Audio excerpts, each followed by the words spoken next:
The physical nature of the first round versus Houston took its toll on the Utah Jazz.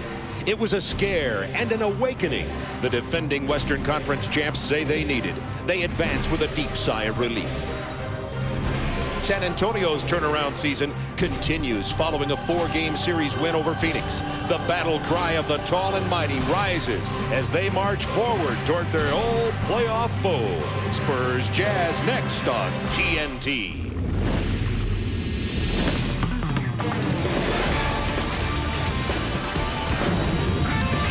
Along with Reggie Theus and D-Line and Bob Neal with you from the Delta Center, Western Conference semifinals, Spurs Jazz. Go back with us, if you will, to April 8th here at the Delta Center. Robinson defending Malone. 3 minutes into the game, there, the elbow. Robinson goes down with a concussion, hurts his knee, misses 3 games. Malone fined $10,000, suspended for 1 game. Now, both teams say, we have forgotten about it. We don't think about it. It won't have an impact on this game. With a wink, I ask you, my friend, what kind of impact will it have on this game? Well, Bob, I really think none, mainly because it's not the Spurs' personality. It's not in their makeup. If they come out here and try to play the revenge game like we've been reading in the paper, they're going to get blown out because the Utah Jazz love to play that physical basketball game. We all would like the Spurs to come out and play more physical, but hey, they got to be who they are, Bob. Now, speaking of who they are an excellent defensive team. Take a look at these numbers. You might call it the irresistible object, the Spurs defense. They lead in 2 of the significant defensive categories in the league. And, of course, the immovable object, the Jazz offense, 49%, 101 points, 3rd in the NBA. Very good defense, very good offense. How can we see that manifested in this game and in this series? Well, Bob, there's no real reason to take the ball into the trees. They got 3 7-footers starting tonight, patrolling the lane. That means that they're going to have to play a lot more single coverage, which will not allow the outside game to open up for the Utah Jazz. Now, on their end, they're going to have to push the ball. They're going to have to look for some easy buckets. Stockton's going to really have to be aggressive, kind of control this tempo, and then Malone is going to have to play more face-up basketball. He's not going to be nearly as effective posting up another 7-footer. And other subplots in this game, the bench, which one will be the best? Utah's bench favored in that area. And also the matchup at point guard. John Stockton, is his back okay? Utah says, yeah, he's fine. How about Avery Johnson? Doubled his regular season scoring output in that 4-game win in the Phoenix series. That'll be a good one at the point guard. Stay with us back at the Delta Center in just a moment. They're going to get physical.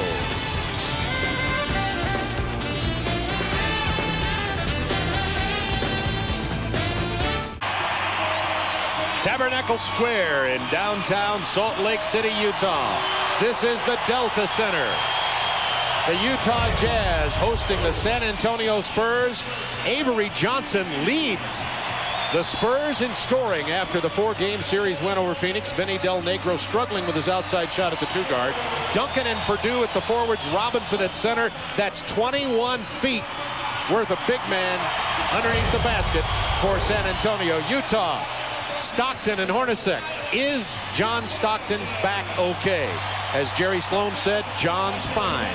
Malone and Keefe start at the forwards, Foster at the center. And, of course, the key is going to be Malone and Robinson early. And will there be any residue from the April 8th elbow incident? And Karl Malone said to the press 2 days ago, I'm going to tell you this. I don't want to comment about this again in the playoffs. I play the way I play. David Robinson said, I can't carry a chip into this game. We have to come in and play for now, not for the past. Robinson's health, good. His knee's a little shaky. He had a sore kneecap when he fell down after the concussion. Right in the forefront of your picture, you see Tim Duncan, the 2010 rookie. He was rookie of the month every month during this NBA season and is, of course, the rookie of the year. He's the 22-year-old rookie from Wake Forest. And now we're awaiting the tip-off here after the teams have been introduced at the Delta Center. We want to welcome those watching in Canada on TSN. And, Reg, it'll be interesting. Greg Foster has a 13-game winning the opening tip streak going. Doesn't carry here tonight. Well, if he steals it like he had been. It doesn't matter who he's jumping against. That's exactly right. He's got great timing. The first encounter between these 2 teams since the elbow incident on April 8th. Dick Bavetta, Jack Neese, Tommy Nunez. excellent veteran officials for this game.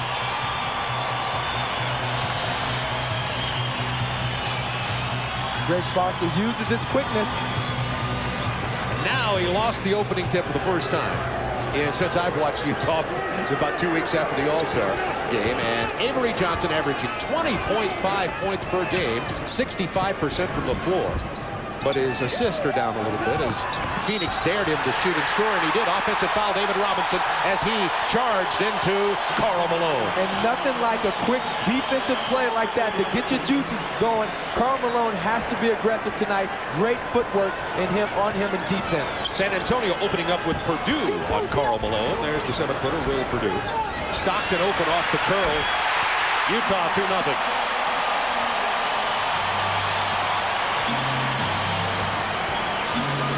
Interesting matchup here with Avery Johnson and Stockton. Malone defending Robinson.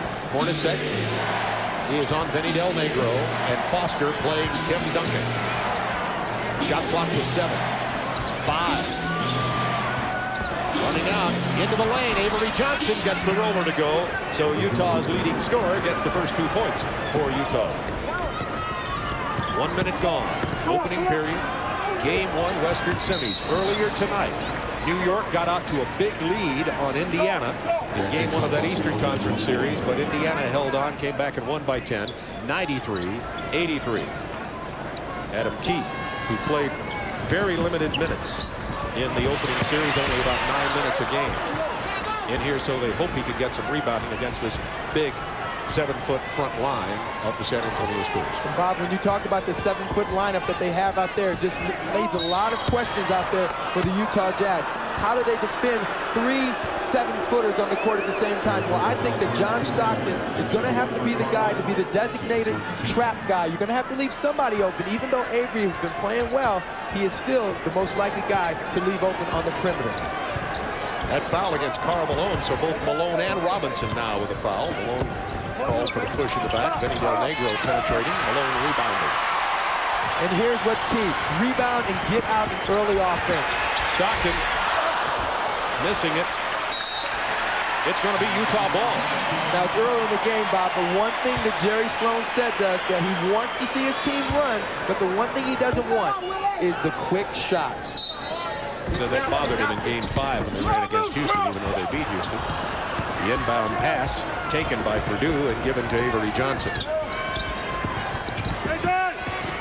Johnson with the penetration. 16 on the shot clock now. Vinny Del Negro to David Robinson. Foster on Robinson on this series. And Robinson's baseline jumper goes. 4-2 San Antonio. He's so agile. That was a nice step back. Foster did a good job of stopping his penetration, but he just stepped back and accomplished out the lefty 18-footer. Malone got the interior pass inside of Purdue and got the lay-in. Tied at 4. Utah knows how to use those things, Bob. That was incredible. Nice little back. Here it is, Malone defending Robinson. Duncan open from 18. Keefe pulls down the rebound to John Stockton. Here's the Jazz running. Hornacek's going to take it inside to Malone, who has great hands but couldn't hold on to that one. Out of bounds off San Antonio. 18 on the shot clock for the Jazz.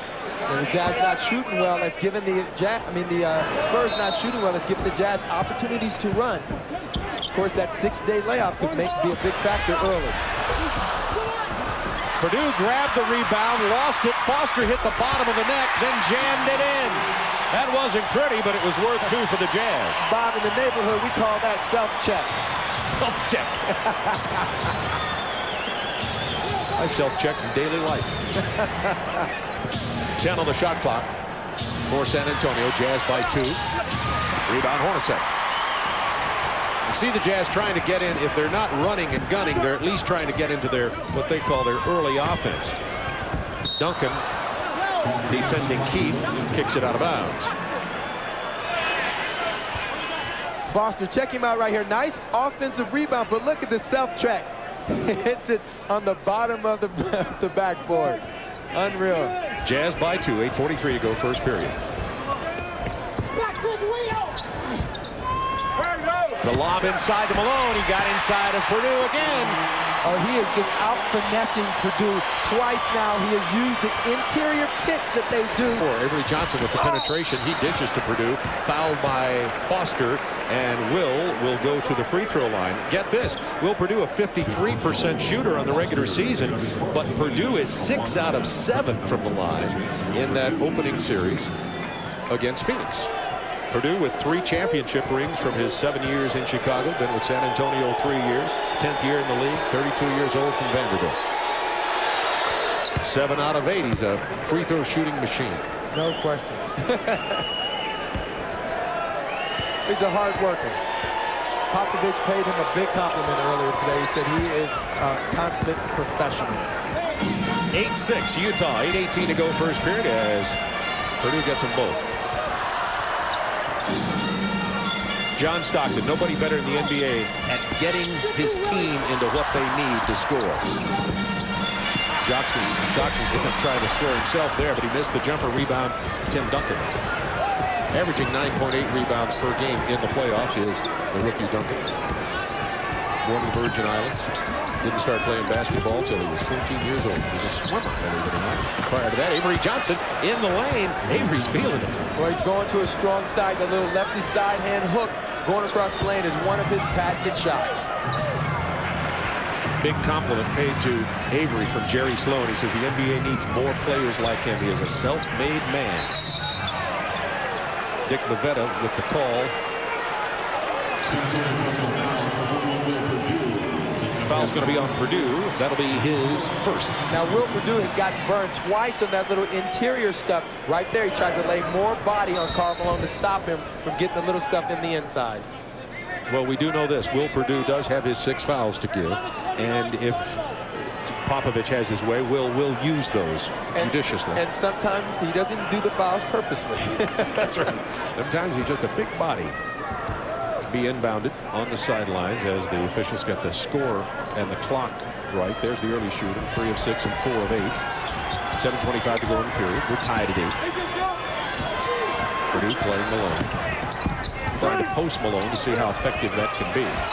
Pull-up jumper over Purdue. Near air ball. Grabbed by Tim Duncan. And of course, you know the reason Purdue's guarding Malone opposed to David or Tim is because they don't want to get their big stars in foul trouble trying to battle Malone down on the offensive end. Avery Johnson called for the offensive foul. Tied at 8. It'll go the other way. Early in this ball game, Purdue has 2 points from the line. Robinson 2, Johnson 4 for San Antonio. Malone has 4 for Utah. Malone posted deep against Purdue, the 7-footer. Malone's only 6'9". Shot clock to 7. Foster gets the roll. Jazz 10-8. Well, there's no question the Jazz don't look as sleepwalking as they did in that game number 1 here against Houston that they lost that turned that into a 5-game series.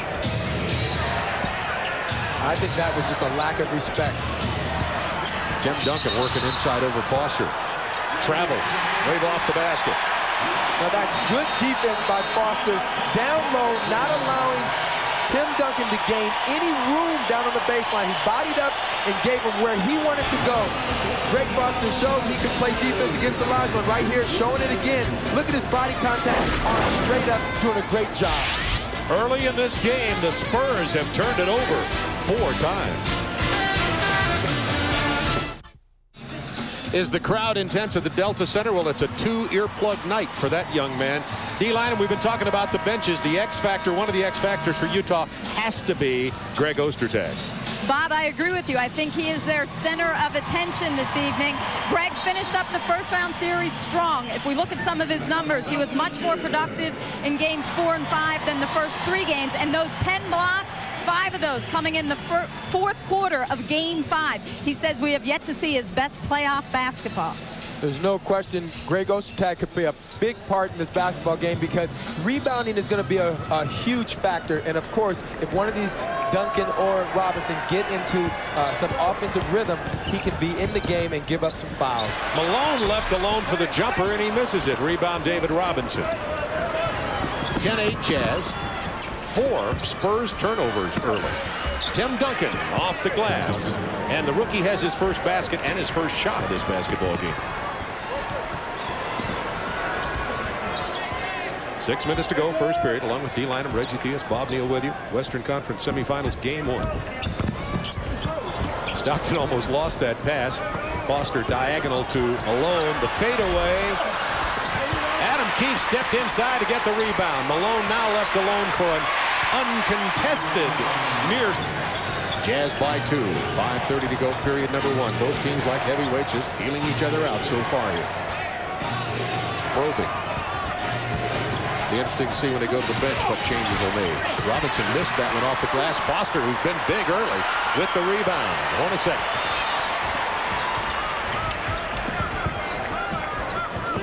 There, Purdue fronting Malone now. Gets in behind, but Malone's in too deep. Way too deep, Bob. And what Carl is doing is he's resetting himself, taking Will down low, coming back out, not receiving the ball, and then going back down low again and resetting himself. Nice play. Now Robinson pushes Malone away, and he's called for traveling. Malone really kind of set himself and then gave way, the old Rick Mahorn kind of move, and it caused Robinson to travel.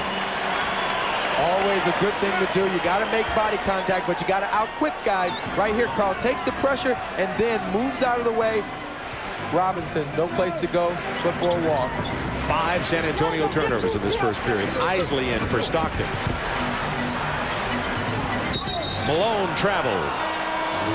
Moved that foot before he put the ball on the floor. Jazz by 4. I have to think that he is going to take Will Purdue off the dribble as much as possible.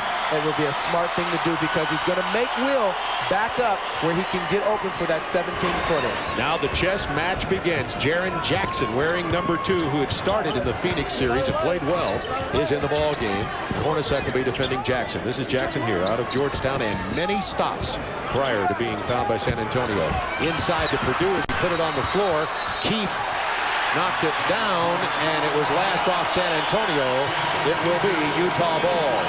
Brian Russell checking into the ball game. Brian Russell played very big late in that series and even started game 5 in the Houston series. And now the Spurs with 6 turnovers in 7 minutes and 40 seconds. Started the game off with an excellent defensive play, and it's carried over since then, Bob. 14-10 Utah. Physical game like we expected, relatively low scoring. There were low scoring games in the regular season. Utah won the season series 3-1. Malone deep inside again, missed the hook. Robinson rebound, he has 3. These two teams both shot 42% from the floor in their regular season matchups. Del Negro misses. Duncan with the rebound, couldn't hold it. Isley on the run. 4 on 3. Foster missed it. Saved by Jaren Jackson. Jackson with good hands, excellent defensive player, and his offense came alive in the Phoenix series. Inside Duncan. He missed the layup. We've seen it at both ends. Indication of tight players. I think it's just solid defense. The Spurs, on the hand, they've had 6 days off. They're going to be a little more rusty than the Utah Jazz, so you expect them to start off a little bit slower. Foster missed that layup basically because he had to shoot it over David Robinson. You have to get up just a little bit higher under those circumstances. Spurs shooting 40%, 6 turnovers early in this game, but the Jazz have been able to build only a 4-point lead. There you look at the field goals, 3 of 8 for the rest of the Jazz, and Malone at 50%. Both teams' transition defense is excellent right now. Pick and roll, and Isley with the jumper goes over the top of the backboard. 3:16 to go, period number 1. Jerry What Me Worry Sloan. My vote for Coach of the Year.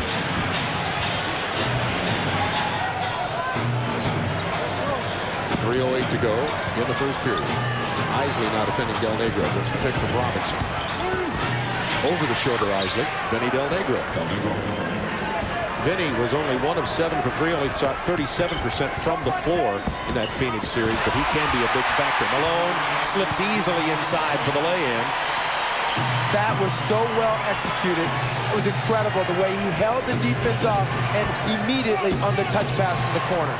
Carl has 10 of the Jazz 16 points, 2:37 to go in the period. Chuck Person, the rifleman, in for San Antonio. He was big from three-point land, 10 of 23 in that Phoenix series. Robinson tries the mid-range jumper. 2-point game, Utah. Robinson has 4 points.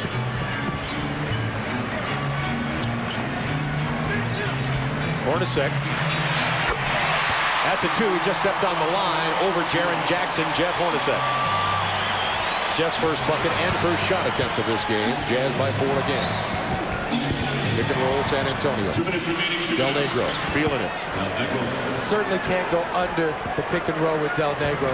He's a very good perimeter shooter. Very streaky this year, but certainly a guy that can get it going. You want to stay on top, make him put the ball on the floor as much as possible. Notice how the tempo has changed since both teams went to the bench. It was a slugfest. Now they're getting a little more open looks. Got those tempo changes in. Drop pull up Del Negro.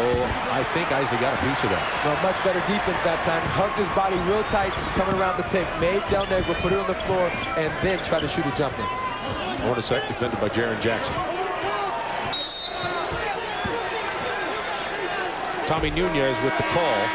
Illegal defense. Warning to San Antonio. Defense warning San Antonio. Timeout. Chuck Person arguing the case strenuously, as is Tim Duncan. No reason to argue. No, they're not going to get a change in that. That's the first illegal defense. Now we have a timeout on the floor.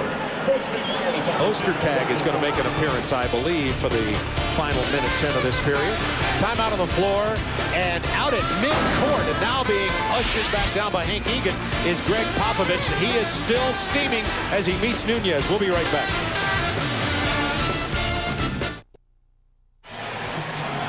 All right, we're going to show you what Popovich was really upset about, and he probably has a lot to gripe about. Right there, you saw Russell run out of the picture. Person is down low. Russell is over here. Now, as it keeps going, let it go, guys. As it rotates out, you see Russell's out of the picture, but right here, guys, you have him in line, in legal position, and that is what Greg Popovich was so angry about on the zone call. A good explanation. I add to that. Nevertheless, it's the illegal defense, and Utah gets the ball. And Hornacek knocks down the 2. 20-16 Jazz. 51 seconds to go in the period, and Ostertag in the ball game for the first time for the Jazz. But, Bob, I have to tell you this. If Tommy Nunez kicked that call when they met at half court, I guarantee you he told Popovich he made a mistake. Bad pass, Del Negro. Brian Russell has Isley, followed by Malone, and the hard foul from Benny Del Negro with 32 seconds to go in the period. And a good foul, actually. That's only the first team foul on San Antonio in this 2-minute period. Fans here upset about that foul, but it was a very solid NBA foul. Hornacek and 1. That's a 3. He'll have a chance to make a 4-point conversion from the free throw line, and he's the second best free throw shooter in the regular season in the NBA. Hornacek coming off that high pick and roll again. Jackson chasing hard, and the one thing you don't do, if you're falling behind, you've already played bad defense, don't compound it by fouling the jump shooter. How many times have I heard that starting from high school? Look at that. Hornacek shooting nearly 67% from beyond the arc, and he comes up limping a little bit. Hornacek does after the free throw. 4-point play, though, and the Jazz build an 8-point lead, but they've been leading by 4 all along, but who wouldn't when you have a 4-point play? 18 in the quarter, 12 on the shot clock. Spurs looking for the last shot. They'll have to give it up for at least one attempt by Utah. Robinson missed from in close, point-blank range. Utah ball, 8 seconds in the period. Utah's playing some pretty inspiring defense down in those low posts. Keeping active feet, body, and everything. Oh! A floater from Isley, 1.5 in the period. And Jaren Jackson just has to heave the desperation ball, and the Jazz build on that final shot, a 10-point lead. And as we said, Hornacek is limping. Utah finishes on an 8-0 run. And Isley hits the floater as we go away. Going to the wrong side off the wrong foot, and did he use the grass, Bob? No, nothing but string.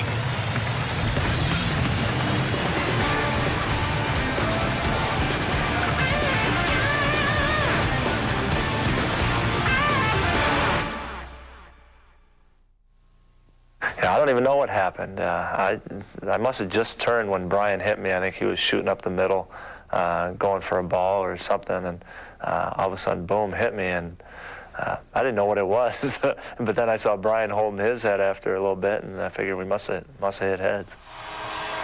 And again tonight, check and see where he may have hurt his knee here, Reggie. Now take a good look at his left knee right there as he goes up. It just sort of gives way. The good and the bad is there's no real trauma from contact. But right there, see, he really didn't get off the ground. He looked like he might have twinged it right there. And did we see Hornacek go into the locker room? I believe we did at the quarter. I don't see him on the bench right now. So D. Lynam will get on that story. First quarter summary, 26-10, Utah by 10, shooting at 52%. And Utah really expanded their lead when somebody other than Carl started scoring, namely Jeff Hornacek, who's now got the sore knee. So Isley, Russell, Shandon Anderson, Antoine Carr, and Ostertag on the floor for Utah. Well, Utah right now 10 points off of 7 Spurs turnovers. First bucket of the game for Brian Russell. 28-16, Jazz by 12. That'll be a Utah foul. It's on Antoine Carr. Utah in the midst of a 10-0 scoring run.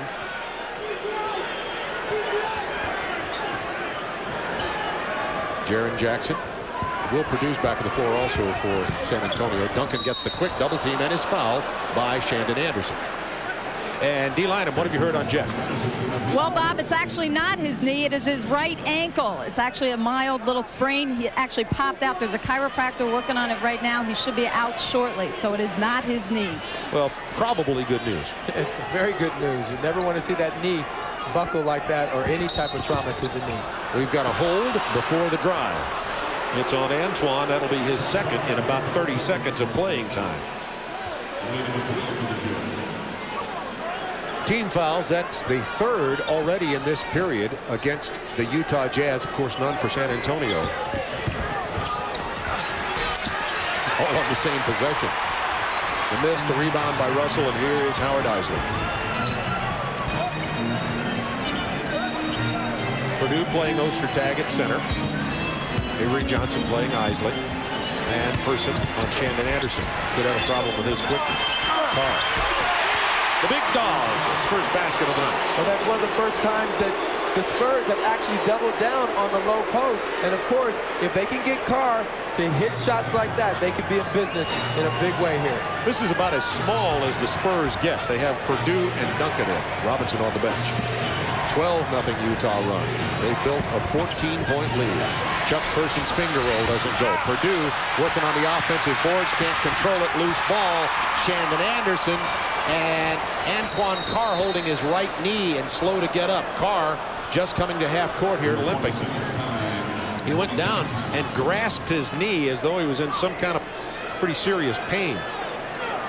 Hornacek already went in with the ankle, as Dee told you. Now Carr will limp off. Looks like he got it right there as he got inside of Purdue to try to tip that rebound. Difficult to really see exactly what happened to his knee, but certainly in situations like that, players come down wrong on very, tender spots. Their ankles give way, their knees give way, and of course, the one thing we all have to worry about is when they come down on top of somebody's foot. And an early appearance into this game for Chris Morris, who, if you look through playing time, is about the 11th man on the roster. Chris played only a total of 13 minutes in round one. You see his numbers. Chris Morris with the ball out at the high post. Spurs have been scoreless for 3.5 minutes. Well, it's obviously a tough thing for Chris defensively, but if he can offensively bring Duncan away from the basket, Chris Morris very capable of putting points up on the board. Jazz have doubled the Spurs point output, 32-16, 14 unanswered points. Spurs are having a hard time finding a way to score. Ostertag called for the foul. Bob, we talked to Popovich before the game, and he was talking about that 6 days is way too much. You don't know how to deal with your players. Do you run them today? Do you not run them? You got to keep them on edge, but you don't want to overdo it at the same time. Utah bench has scored 8 already in this game. And that is the 5th team foul against Utah with 9 minutes 59 seconds to go in the half. The Spurs will be shooting free throws the rest of the way. Shandon Anderson scoring as part of that 14-0 run.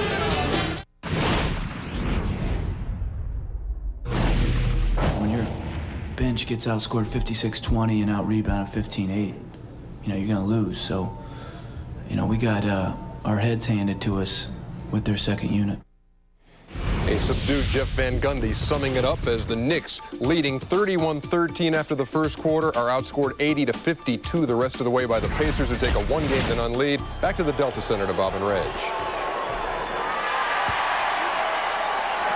Avery Johnson at the free throw line, and San Antonio will be shooting free throws the rest of the way in this half.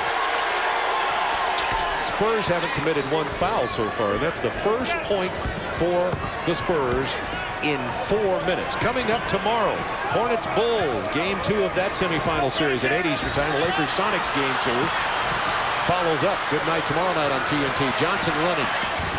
Used the basket, went to the reverse well to score inside the 7'2" Greg Ostertag. And that's 3 consecutive points now for San Antonio after being outscored 14-0. And a good sign, because San Antonio needs to get some easy buckets because they're struggling. And I have to believe it's because of their 6-day layoff. Right now, they've only had 16 shots. They're 8 out of 16. But the 7 turnovers have killed them. They're shooting 47% right now. And the Spurs are losing the paint battle 6-14. Stockton back in for Isley. Missing the jumper. Rebound, Chris Morris. Morris with such talent. What do we call him? The unknown factor. He can come in and turn the game around, or he might not get any minutes at all. Got a big pick from Ostertag. Stockton kicking to Morris for 3. I rest my case. And he can do that. Talked about it a minute ago. If Chris Morris gets it going, he can hit a bundle from long range. And he's so athletic. Of course, he and Foster were traded for Ronnie Cycli mid-season. Very famous story. Cycli refused to report. Both of them went down to Orlando, had to come back. Didn't like it, but both have fit in pretty well. Foster turned into a starting job, and Chris Morris told us a few games ago, I've got my attitude right, and I just want to play on a championship team. 35-21 Jazz. 8:42 to go first half. Pick and roll with Ostertag and Stockton. Inside to Ostertag as Purdue came out, and Ostertag missed it. Purdue gets the loose ball, throws it away. Stockton comes back. 8 San Antonio turnovers. Inside Ostertag, it's blocked by Purdue. Twice I got ready to say, oh, very nice. I think it was Duncan that blocked it, actually. Jaren Jackson. Purdue with a rebound. Lost out of bounds again. It will be Utah ball. Let's see who got this. Purdue's been active, I'll say that. Ostertag has got to find ways to get the ball in the bucket. That was a great pass. And then, of course, Duncan coming from the far weak side. Look at the thread the needle by Stockton. Duncan coming from a nice piece away to get that weak stuff out of here. Tim Duncan averaging 3.7 blocks per game in the playoffs. That leads the league. Morris. What kind of shot was that? Shandon Anderson follows. Rebound Duncan. I love Chris Morris. Well, that's what you have to do when you got 7-footers out there. You got to be creative. Avery Johnson inside. That's creative. Inside to David Robinson for the two-hand jam. It's 35-23. Jazz by 12. Game's gotten a little scrambled here after the foul and the timeout. Karl Malone on the bench, but about to come back in this game. Still no sign of Hornacek. Yeah, he's back out on the bench, is Hornacek. As D reported, he had a slight ankle twist. That's why he left him in the locker room. Stockton gets the bounce. Hornacek went out of the game. Looked like it was his knee. Turns out to be the ankle, and only slightly here. Had 8 points and kind of keyed the run for the Utah Jazz. Robinson inside, and he gets the fall and 1. So Robinson will go to the line with a 3-point opportunity. David is shooting 60% only from the free throw line in the playoff series. Serious miscommunication right there defensively on the pick and roll with Avery Johnson. You got to give help, but you can't lose contact with the big man rolling to the bucket. Greg Ostertag only played 6 minutes, picked up 3 personals, and goes to the bench. And then right there, steps out and goes into no man's land to help out defensively. Doesn't stop Avery from doing anything, and it certainly leaves the lane wide open for Robinson to cut down the middle. David's numbers in the first round, 20.3 and 16, had 21 rebounds in game 4. 37-26, Jazz by 11. 7 minutes to go, first half. Jazz opened up what was a very close game with a 14-0 run when they went to the bench. Malone, defended by Carl Herrera. Rare playoff appearance. One reason is Herrera historically has played well defensively against Karl Malone. And it may be, according to Jerry Sloan, going all the way back to Herrera's days in Houston. Robinson pushed Malone out of the way, got away with it, didn't miss the lane. Jazz ball. Timeout. Utah leading by 11 with 6:33 to go in the half from the Delta Center.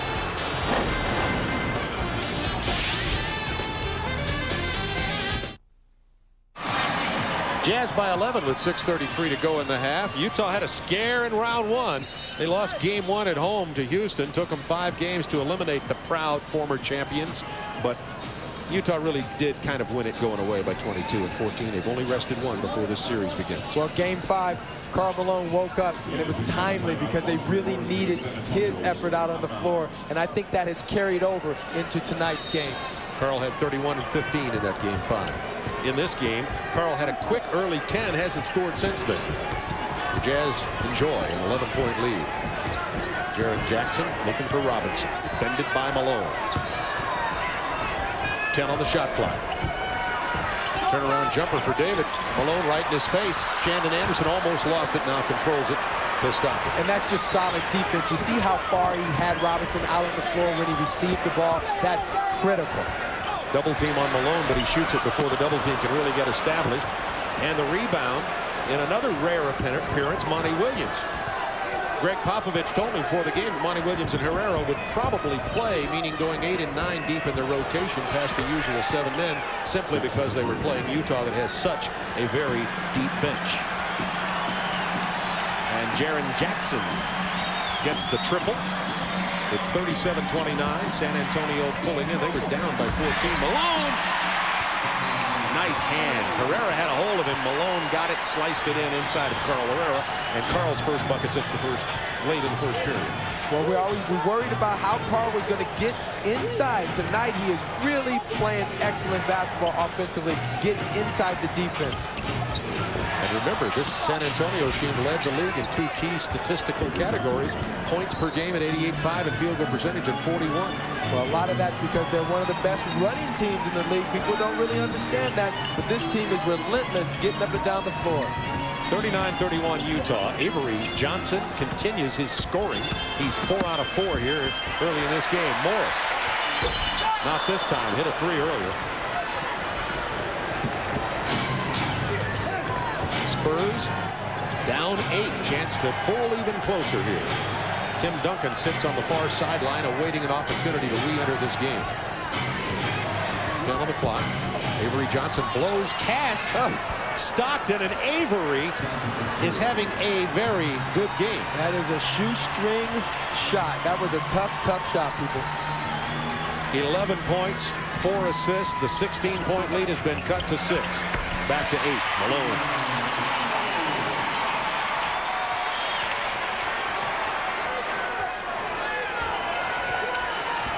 A lot of people think this could be a 7-game series between 2 evenly matched teams, even though Utah won 3-1 in the regular season in the series. Inside David Robinson, and Robinson starting to score a bit more now. He has 11, as does Avery Johnson.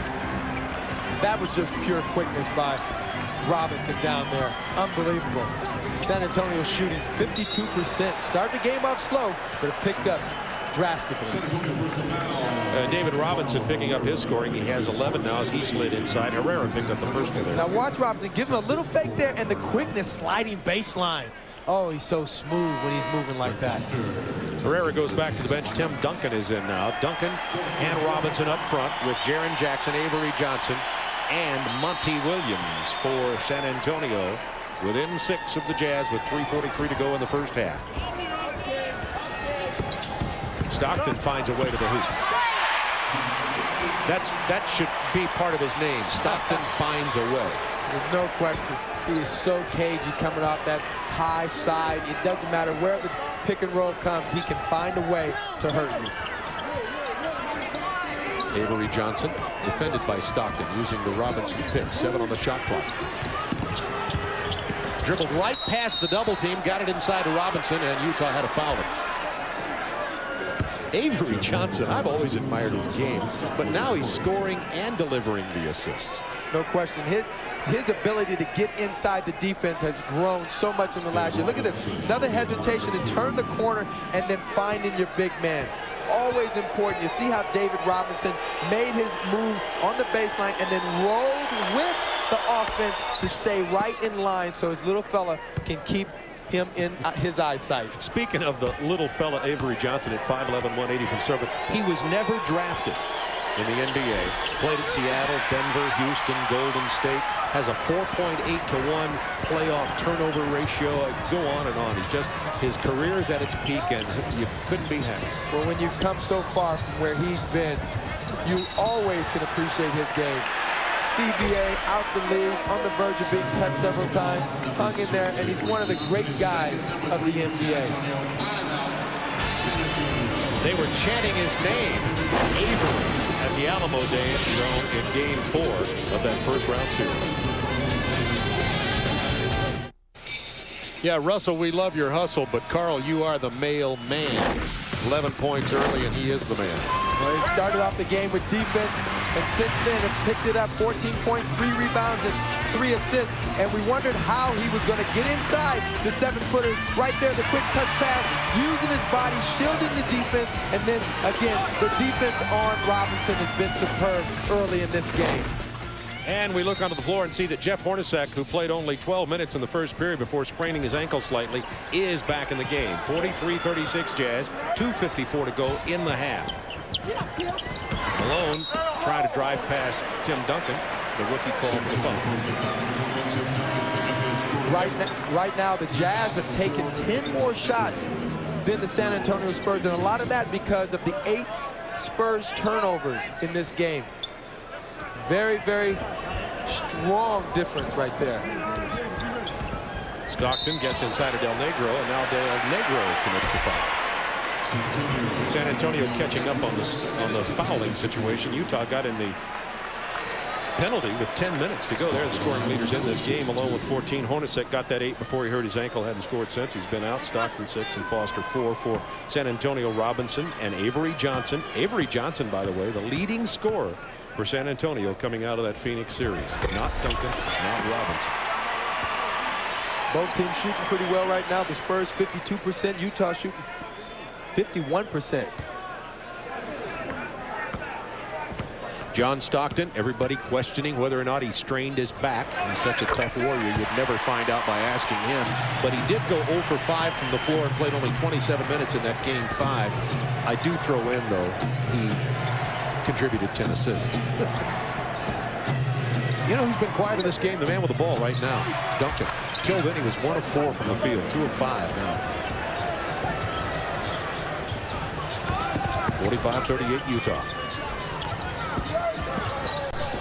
Brian Russell trying everything to get away from Monty Williams. Well, look at the weak side movement. Look at the offensive movement. Russell came out for the give and go, didn't get it, stayed with the offense, came up off the backside pick, and then, of course, John found him. That's relentless, and that's why people fear this team from an offensive standpoint, because they make you stay with it. Monty Williams looking for Tim Duncan, couldn't find him, so they go to the other twin tower. Robinson, good ball rotation. Here is Benny Del Negro. He's fouled by Foster on the shot. That's a second on Greg.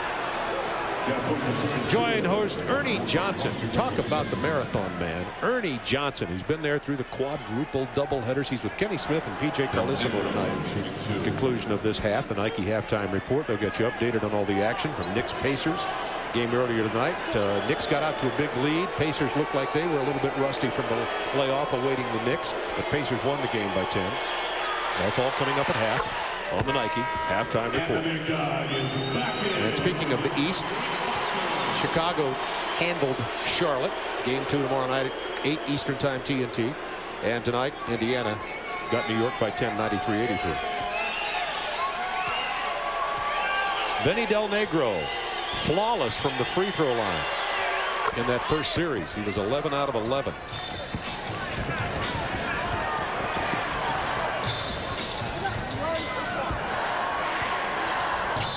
(47-40) Jazz. 1:37 to go in the half. Hear a lot of woofing here at the Delta Center because the big dog, Antoine Carr, came back in. Hornacek missed the jumper.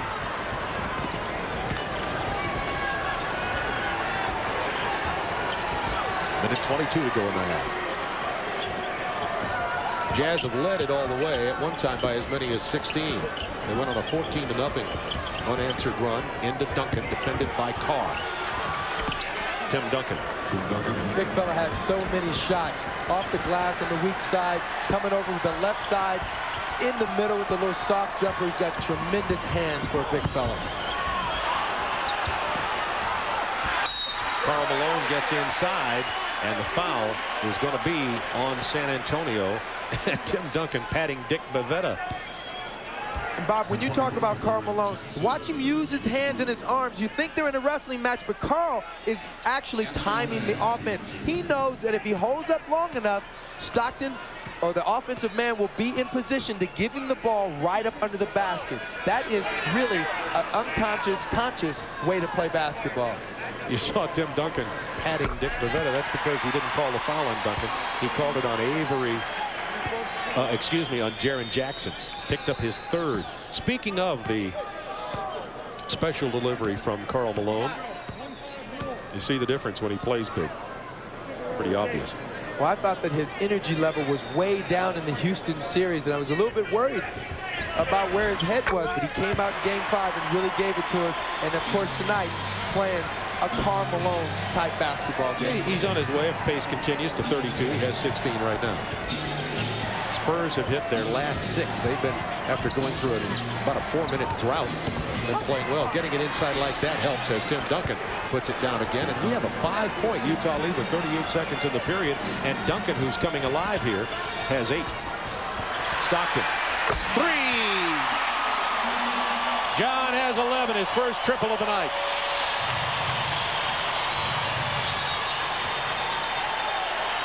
What was that song? Handyman, call me when you need me. That's John Stockton. 52-44, Jazz build it to 8. Saturday night at 7 on TNT, David Carradine stars in Kung Fu. The legend continues. Reggie, you could be in a movie like that. I'm going to try to get you in one of those. You'd be good. You work at it, Bob. Action movie, yep.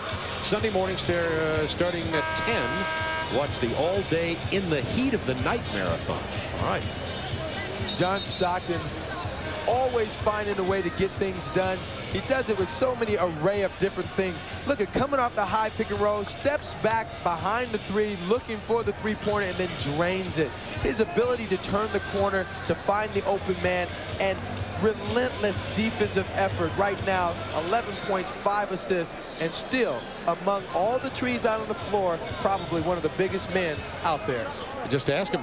Matter of fact, one of the things after that elbow incident, one of the things Jerry Sloan said is, hey, our guys, our little guys, Hornacek and Stockton got knocked around by San Antonio. That's, of course, because all the picks they set inside on the big man. And Tim Duncan bringing it. 10 points for Duncan. 8 of them in this period. 6-point Jazz lead, 15 seconds in the half. San Antonio showed resilience. They had a chance to kind of really get buried. They were down by 16, made a nice comeback. 2 seconds in the period. Antoine Carr missed it. Williams with a rebound. You just can't let the defense dictate that type of shot. You had time to put it on the floor, turn to your strong side, and do something with it. Going to the halftime, that would have been big. Hornacek looks to be okay now, and Utah has the lead 52-46, but the Spurs shot 67% in the second. They hit their last 8 shots. Right around the corner is Ernie Johnson and the Nike halftime report. 24 minutes in the books at the Delta Center. Game 1 of the Western Conference semis between the Utah Jazz and the San Antonio Spurs. The mailman and his mates up 52-46. We welcome you to our Atlanta studio, and it's the Nike Halftime Report.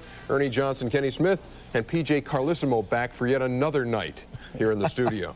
What did you think Utah did here early on here, Coach, to get going? Well, I think two of their main guns stepped up big. Karl Malone and Jeff Hornacek. First quarter, they're the ones that really got them going. The first play we'll see here is Jeff making a real good baseline feed inside to Karl Malone. Did a great job, but San Antonio really cooperated by not taking good care of the ball. Vinny Del Negro with the turnover there. Brian Russell comes up with it, and then in transition, Vinny's got no choice but to grab him. Too many San Antonio turnovers. Karl Malone, 16 points to lead the Utah attack in the first half. San Antonio, when you look ahead to the second half, you have to look back and say, I guess, don't do this if you want to win this ball game. Well, if they plan on winning the game, forget the game. If they plan on winning this series, they got to get out of the half-court set. I think right now that's probably their biggest problem is playing half-court basketball. Here, David Robinson gets the basketball. Vinny just casually brings the ball up court, and he's just waiting and waiting, and now he's getting up shoving back with Isley. Now he goes into the pick and roll. Utah is great at this. You force you into a tough shot. That's not the type of basketball that got them here against Phoenix. And now this is Utah. They love the half-court game. Stockton the pick and roll. He finds Chris Morris out there for three. This is what Utah wants. They want you to play half-court basketball, relax, so they can get back and rest those old legs, and they got to get up down the court. San Antonio very much in this thing, down 6. David Robinson has 12. Tim Duncan has 10. And Greg Ostertag in the middle for Utah. Played a pretty good first quarter, picks up 3 fouls in the second quarter and hits the bench. When we come back, highlights of the Eastern Conference Best of 7 that opened tonight. It was at Market Square. You talk about a tale of two halves, Kenny. The Knicks and the Pacers going at it. Back in a minute.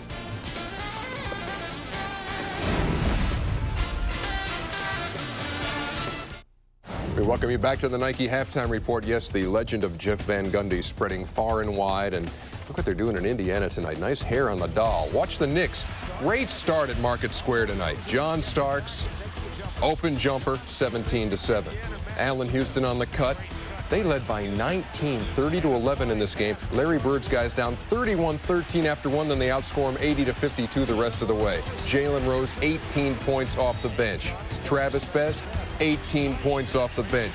Pacers up by a deuce at the break over Jeff Van Gundy's Knicks. New York coming out strong again in the third. Starks right through the paint. Somebody contest that thing. Game tied at 59. Antonio Davis, part of an 8-0 Indiana run, 70-63, and Jalen Rose.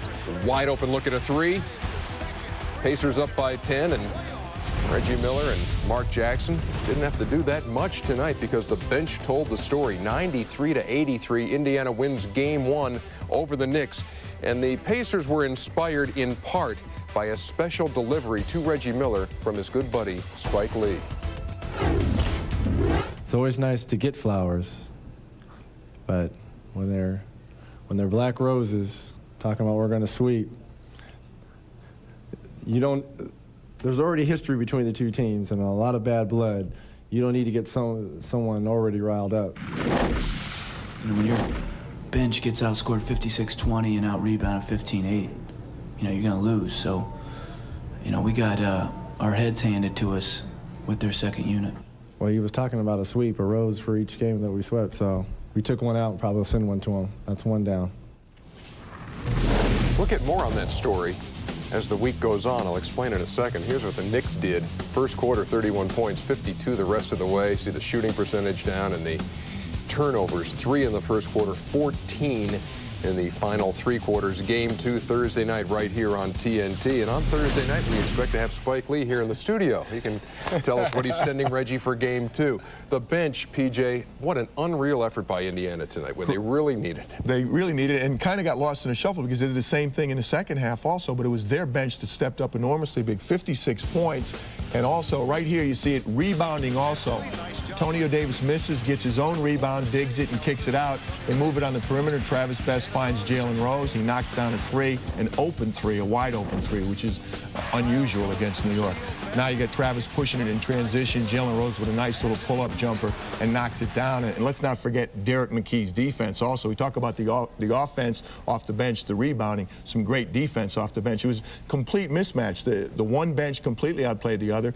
Indiana's starters looked like they weren't ready to play, and they weren't really ready to start the second half, but the bench picked them up more than picked them up. They won the game. On the New York side of things, now you go into game 2, and it's going to be another different look because Larry Johnson could not play in this one.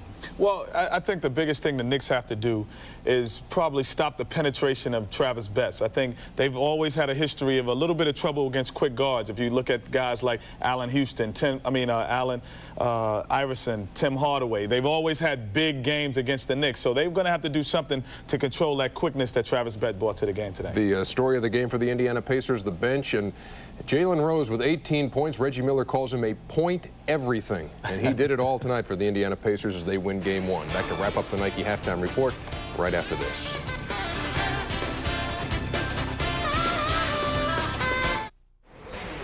Tomorrow night's double dip on TNT, a couple of game 2s. Hornets and the Bulls from Chicago, followed by the Lakers and the Sonics. The continuing story of Shaquille O'Neal and George Karl. Man, he cries like a woman. He cries. He just cries. And woman wasn't really the word I was looking for. You know, the word I was looking for, I really can't say on film. There's some great women coaches in this game. There's some great women coaches. More of that stuff on Inside the NBA with Vince Cellini and PJ Carlissimo. Well, we got you here, PJ. Your thoughts on the Shaq and George Karl tete-a-tete here? Much ado about nothing. It's just, it's a lot of talk and gives us something to talk about. It's like talking about Spike Lee. If you win, it was motivation. If you lose, it was nothing. I don't think it makes any difference. The big fella talking about a coach, and you got Spike Lee sending dead flowers to Reggie Miller. It's playoff time in the NBA. Back with the third quarter from the Delta Center, where the Jazz have a 52-46 lead over the Spurs after this.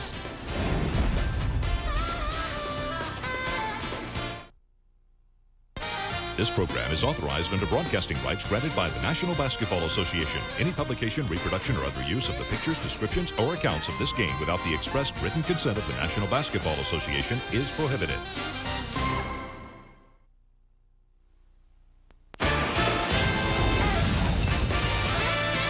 Salt Lake City, Utah. We are at the half. Jazz lead at 52-46. First of all, take a look at a statistical story of this ball game as the Jazz led by as many as 16. Spurs closed it to 6. You see the field goal percentage by quarter. Spurs 67% in the second. The bench, we said at the beginning of the game, Spurs could struggle there.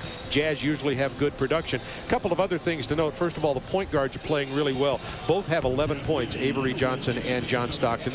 Both have 5 assists. Avery has 1 turnover, Stockton none.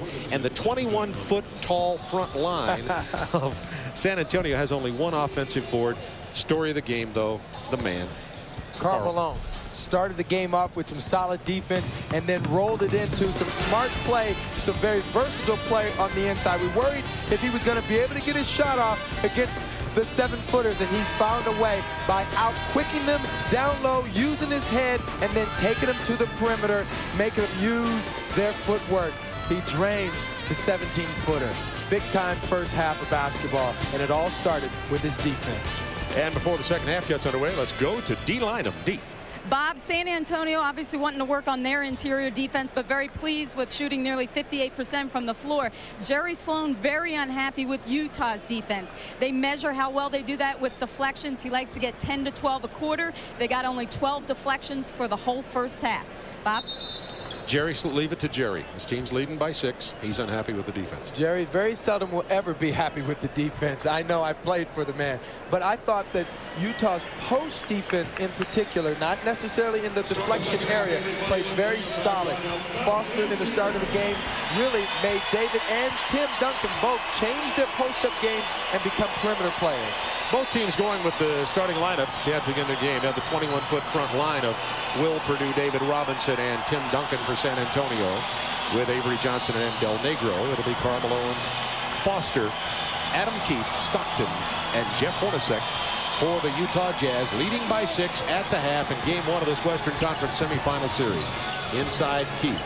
Can't get a shot off because of the rookie.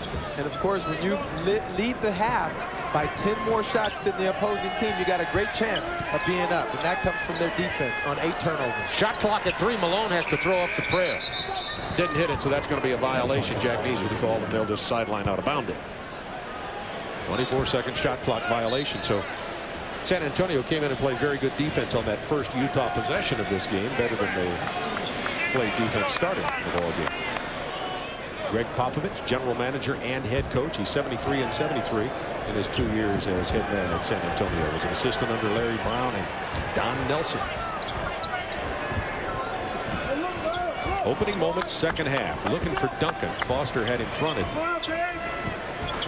Now Duncan's got Foster fronted. And he buries the mid-range jumper. Tim Duncan. It's been said so many times, it wears out a record.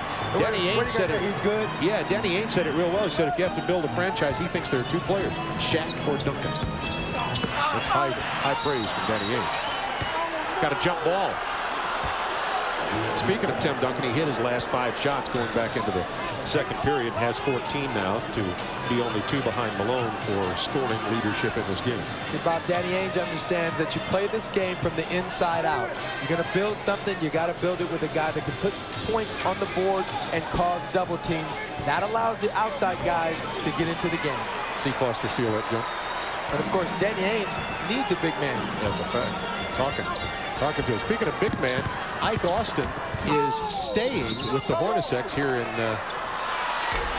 Salt Lake City. Don't want to start any rumors about Austin coming to Utah or anything, but he is the house guest of the Malones. Traveling's the call. 52-48, Jazz by 4. Here's a chance for the Spurs to cut the Jazz lead to 2, which will be the closest they've been since the beginning of this ball game. Or very early in the game. I think it's 4-2. Robinson fouled by Malone. Shooting foul. So far, there's not been, as you said, Reggie, at the beginning, I said we went over about the elbow incidents, the concussion of Robinson missing 3, the $10,000 fine suspension for Malone. I said, I don't think it'll have a factor in the game. It hasn't appeared to be a factor. No, this has been actually a very physical game in one sense, but there's a difference. When you come out and you think physical, it's not about hitting. It's not about, slapping somebody or firing on them. Physical basketball is the constant bumping and grinding that goes on every time down court on the picks and so forth. When Utah got away with a foul there, is Robinson unable to convert from the line. Stockton open for that mid-range jumper, about 16-footer. Avery Johnson a little late getting there, and it's 54-48 Jazz. Stockton's so smart off that UCLA cut. Always going to the cut to the basket, but that time Avery went over the wrong side, and then, of course, Stockton went the opposite direction. And Will Perdue inside is fouled. And Stockton has 13 points. As well as he runs the UCLA cut, maybe they should change it for Utah's purposes only to the Gonzaga cut. Doesn't have the same ring. No. Okay, nice try. Nice try, Bob, but no. How about, I think Will Perdue needs to establish a free throw shooting clinic in camp for Shaquille O'Neal and some others. In the playoffs, he has been nearly flawless. Will Perdue's only missed 1 free throw in the playoffs. He's 10 of 11. The one thing you have to say about, if you're talking Will Perdue free throws, is he's got his nice hands in there, but watch his knees. He always bends his knees and shoots it with his legs. Keefe has it blocked. It was either Duncan or Robinson or both. Avery Johnson on the run is going to take Stockton inside, but got help from Hornacek. Utah running right back. Got to beat Robinson. That pull-up floater by Hornacek didn't go. Perdue rebound. Avery Johnson. Tim Duncan spinning. Scoring. Oh, wave it off. Offensive foul on Duncan. That'll be his 3rd. Way to give up your body, Greg Foster. Standing in the lane. Easy play to call. Nice pass by Avery, but of course, Duncan puts the ball on the floor once. You got to change directions if you're going to make a spin like that. Shaquille O'Neal, very good at 7 feet at making that spin, but notice when he makes the spin, he changes directions. 3rd offensive foul call tonight against the Spurs. And by the way, it's only 2 on Duncan. Had one earlier on him that they called back and placed on Jaren Jackson. Duncan with the board. He has only 4 rebounds in this game, averaging nearly 10 a game in the playoffs. Jazz by 4, chance to cut it 2 again. Robinson back to Del Negro. That's for 3. Would have been a 1-point game. Rebound Hornacek. Del Negro only 1 of 7 from beyond the arc in that first-round series against Phoenix. Foster missing, Duncan rebounding. Now he's got 5. Brian Russell will be in the game momentarily for the Utah Jazz as the bench chess match goes on. The first half, Utah's bench outscored San Antonio's 13-3. That bench played 35 minutes for the Spurs and scored only 3 points. Tip in Purdue. Avery Johnson getting back into the game. I know at halftime I heard Kenny Smith say that the Spurs have to get into the running game, and that's exactly what they have to do. That's how they beat Phoenix, and that's how Avery Johnson averaged 20.5 points a game. The double team on Malone. He feeds Foster down the lane, but the shot is blocked, and the Spurs can tie on this possession. Utah only 1 of 9 from the floor this quarter. Del Negro steps out of bounds. It'll be Utah ball. Jerry Sloan unhappy. Timeout, Jazz. Popovich sees his Spurs pull to within 2. 8:15 to go. Third period from the Delta Center. The Jazz lead has dwindled to 2 points, and I have found a gentleman in the stands who knows a thing or two about game preparation, Steve Young. I see he's studying the first half stats. What do you like? What do you not like? Well, I like the spread out scoring, but looks like people are hobbled. I'm worried about Jeff Hornacek and his knee, and people can stay healthy. I've never seen the Jazz so banged up, so hopefully they can make it through it. Let me ask you, because we've made a big deal about the physicalness of the Jazz first-round series with Houston and then coming against the 3 7-footers here. Is there any comparison to the physicalness you face every Sunday? Somewhat, just because there's no padding. Everything's like flesh to flesh, and that's a big deal. You know, we have a little more extra, but it's getting that way in the NBA. You got to be careful. Very good. Thank you for taking the time. Enjoy the rest of the game. Bob? Thanks, Steve. Scores Steve Young from BYU. Steve Young plays hurt. You know that. He'd be a Jerry Sloan kind of guy, wouldn't he? No question. And that's when you talk about the Utah Jazz. That's what you have to talk about. It's the fact that they get banged up. But if they put the uniform on, what's their saying? I'm all right. Look at this. 2 for 4 for San Antonio. Utah has had 10 shot attempts, hit 1. David Robinson, that was one of the hardest back tips I've ever seen. Trying to tip it out to the open guy. Looked like a 100-mile-an-hour tennis serve. The Spurs, we were talking about their lack of blocking shots and interior defense in the first half, had only 1 block. However, in this quarter, first 4.5 minutes of the third, 4 blocks for the Spurs. They're down 2. Stockton all the way to the hoop. Purdue foul and 1 more shot for Stockton. Will Purdue just a little bit late on cutting off that corner for John Stockton. Look at that. 1 more step up and he might have had it, but he was a step and a half behind John Stockton. Goes to the contact and then off his body lays it up. How about Stockton releasing the ball? He gets it off so quickly, misses the free throw there, then runs down the loose ball. He releases that layup in front of a 7-footer from down around his waist. It's all about quick release and using the backboard. But free throw shooting, John Stockton in the last series shot 66% for the Houston series, and he's an 82% free throw shooter. I think it's his back. Foster driving on Purdue. Throws up the prayer over the top. It'll be Spurs ball. Jazz by 4 points. I can't let guard off the hook like that. I know it's not his back making him miss free throws. Or he wouldn't have drove to the bucket that hard. He wouldn't be setting those picks as hard as he set them. He's just concentration. That's all the free throw shooting is. Yeah, 83% regular season, 67 in the playoffs. Purdue with the rebound, and we're going to get a loose ball foul on Utah's Brian Russell. There's the score from our earlier game tonight. Indiana beat New York. New York got out to the lead. Indiana warmed down. Purdue, by the way, who started tonight, he did not start in the Phoenix series because they went small against Phoenix. Purdue has 8 rebounds and 6 points. Duncan. Foster's done a good job on the rookie. 8 to shoot. Duncan spins into the middle. There were 3 players trying to defend him there. And the foul's going to be on Hornacek. That's his second, and let's check the team fouls here. With 6:50 to go in the third period, that's the 4th Jazz team foul. Spurs have committed only 1. Spurs trying to climb over that mountain. They've been within 2. It was 4-2 at the beginning of the game. Pulled to 54-52, down 4 now. Purdue is fouled. He'll go to the line again. Let's see if he continues his streak of free throws where he's 4 of 4. This big front line's tough for Utah to handle when they get it inside, particularly right now. Utah has what you'd call a small team on the floor. No question. That's why they have to keep the tempo up in this game. As soon as they play that half-court game and these big guys get set, they're tough to deal with. But what the Jazz have done in this game has worked for them real well is they're getting the big guys off of the free throw line. Tomorrow night on TNT, the Bulls host the Hornets in Game 2 of that series, followed by LA at Seattle. Coverage begins at 8 Eastern tomorrow night on TNT. Purdue 6 of 6 from the line. I've got a whole list. Chris Dudley, Shaquille O'Neal, Chris Webber, go to the Purdue free throw shooting camp. Malone inside and travel Foster. Once again, the big front line. Duncan, Robinson, Purdue in there, and Foster didn't know what to do with the ball. Shuffled his feet. A chance for the Spurs to tie once again with 6:26 to go in the third period from the Delta Center.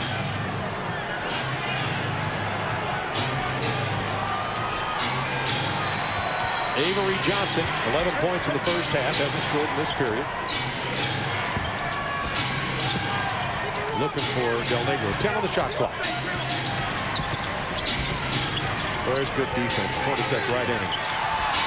Little short floater by Robinson, went in and out. Stockton fouls Tim Duncan. John Stockton picks up his second foul. Second shots the last couple of times down court have been huge for the Spurs. That's the advantage of having the big guys out there on the floor, offensively and defensively. The Spurs are 11 of 15 from the free throw line tonight as Duncan hits that one. And the big difference is Utah has shot only 6 free throws. Here comes Ostertag for Foster.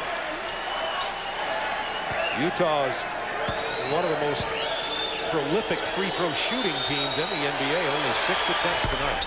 Duncan gets them both. And we have a tie game for the first time since it was 10-10.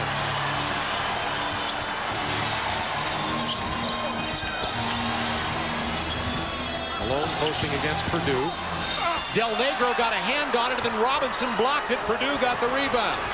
Avery Johnson running. San Antonio going for their first lead. Ow! Russell with the rebound for Utah. Stockton all the way inside. Brian Russell weaved around Purdue, laid it over the hoop, and it's Jazz by 2. Crowd alive. Good ball game, Reggie. You can always appreciate a secondary break, and the 4th man down court receives the layup. That's tremendous break. Brian Russell, 6 points in this game off the bench. Jazz by 2. Now Ostertag playing Tim Duncan. Hornacek stepped in, caused the turnover. Brian Russell came up with a loose ball. Oh, nice. Beautiful pass. Stockton to Malone inside of Robinson. 4-point Jazz lead. Timeout, Spurs. They were so worried about Hornacek coming off the low pick.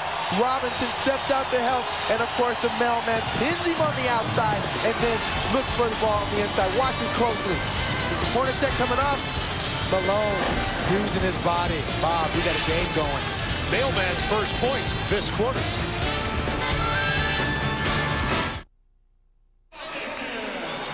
The young Tim Duncan can take a book out of Karl Malone's novel right here in the middle of the floor. Stop it right there. You see him there? Now, Karl Malone, let it roll, would stop and wedge in there and get that ball down in the paint. Duncan, being able to be pushed out of the lane, stops his own offense. Karl Malone could teach this young fella how to get inside. I'll tell you this, for speaking of Robinson and Duncan, they are number 1 and 2. Duncan 1, Robinson 2 in the NBA after the first round in block shots per game. They each have had 3 blocks in this period in 7 minutes. Robinson struggling a little bit from those mid-range shots. Got his own follow there, but first the foul. Ostertag already carrying 3 fouls. And that's going to be his 4th. 60-56 Utah. 4:34 to go in the third quarter. Ostertag, who came up really big in the second half of Game 5 when Utah eliminated Houston. But Jerry Sloan says before the game, a lot of people were trying to make him player of the game. Heck, he's 7'2". He didn't have any rebounds in the first half. He wasn't my player of the game. People forget about the first half. When you play big in the second half and win the ball game, tremendous. Ostertag right now, 4 fouls in 7 minutes.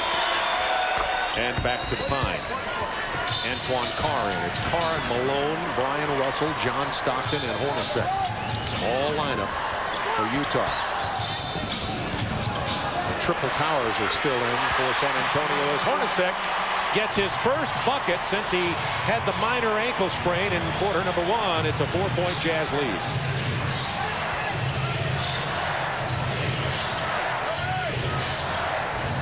Shot clock to 10.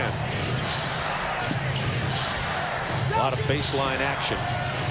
Now the isolation for Duncan. Off the glass. Around and out. Oh my. That's a 7'1" man shooting a 15-footer bank shot. Well, but missing. That's all right. It looked good. Yeah, it did. Not much he doesn't do that doesn't look good. Former swimmer.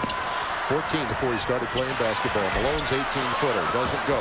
Rebound Robinson. Chance for the Spurs to pull to within 2. Look at the difference in the rebounding. San Antonio 31, Utah 20. That's happened in this period because of the triple towers, and they've all stayed in there for this period. 10 on the shot clock. Avery Johnson with the penetration. He goes down hard. No foul called. Avery Johnson wanted one, but Bavetta said simply a turnover. Utah ball. Here's Isley in for Stockton. And I love veteran officials. Avery Johnson came off that pick trying to force the officials into making a call, and they knew he was doing that, and they gave him nothing. I love that. You like it now. I didn't like it as a player. No, you're right. Jaren Jackson. But I can appreciate it. Yes, you can. I give you that. Jaren Jackson just entered the game for San Antonio. That personal is going to be on Purdue, his 3rd. Will Purdue always getting in the action. Look at this. Made him switch up. He was going to shoot the jumper, and then, hey, I can stop you another way. Hey, it's another elbow. Brian Russell, hard to the hoop, missed it. Rebound, Tim Duncan. Jazz by 4. 3 to go in the period. Robinson inside, missing again. He got popped. Warner called, didn't get it. Stares down Dick Bavetta. Now, see, that's 2 times down court. San Antonio starts griping to the referees. If they get into that type of game, they'll be in big trouble. When they turn on the defensive screws, look at the field goal percentage, 15 and 26. Mercy. Purdue flirting with the technical as he talks to Jack Nees. Just picked him. Will Purdue just got out-quicked from 17 feet. Anytime you reach in as a 7-footer, you're going to get called for foul. You got to make Karl Malone hit shots from the perimeter. You don't want him driving on you. Jazz by 4 points. That's the 3rd Spurs team foul this period with 2:36 to go. They'll have 1 to go inside 2 unless they get 1 here. And they do. Chuck Person. The rifleman who has not been active in this ball game. He has no points, not even a shot attempt for Chuck Person. And you know, there's not much perimeter game for the Spurs to begin with. And when the Chuckster isn't getting his looks and hitting his threes and his perimeter shots, Spurs are really in trouble. Well, he shot 35% for the season, 37% in their first series. For them to be successful in this series as one of the X factors for the Spurs, he has got to come in and hit some perimeter shots. Well, he hit 6 of 8 threes in game 4 when San Antonio eliminated Phoenix. Jazz back up to a 5-point lead now. Utah's tightened the defensive screws. There's a rifleman, not this time. His first shot attempt of the game. Back tip, Robinson into the hands of Avery Johnson. It's been 6.5 minutes since the Spurs have scored a field goal. That's deep. David Robinson's only 5 of 16, by the way, in the game. Shot clock to 7. 5. Suffocating defense. Russell tipped it away. Malone picked up the loose ball. Utah with a 5-point lead, and they're back. Malone defended by Robinson. Oh, you see it coming. Cutting. Bob, you could see it coming. As soon as Karl Malone came off that pick, down low, he motioned to Hornacek to go down the lane. He had it pegged from day 1. Great pass by Karl Malone and a nice free cut by Jeff Hornacek. Jeff Hornacek, highly underrated. His story is so famous now that he walked on at Iowa State. He wasn't even recruited as a college basketball player. Made himself quite a career, particularly here at Utah. Karl Malone motioned to Jeff to cut down the lane and delivered on time. How about Malone's nice pass? And talk about everything else he does. His assists are nice too. Only 4, but they've been effective. 1:31 to go in the third period. Jaren Jackson hurried his shot. 66-58. Jazz back by 8. Spurs had come to a tie. You see the points in the quarter. The Spurs have missed their last 12 shots. 10 on the shot clock. Hornacek's going to try the 3. Robinson with the rebound. David's got 12. Jazz by 8 points.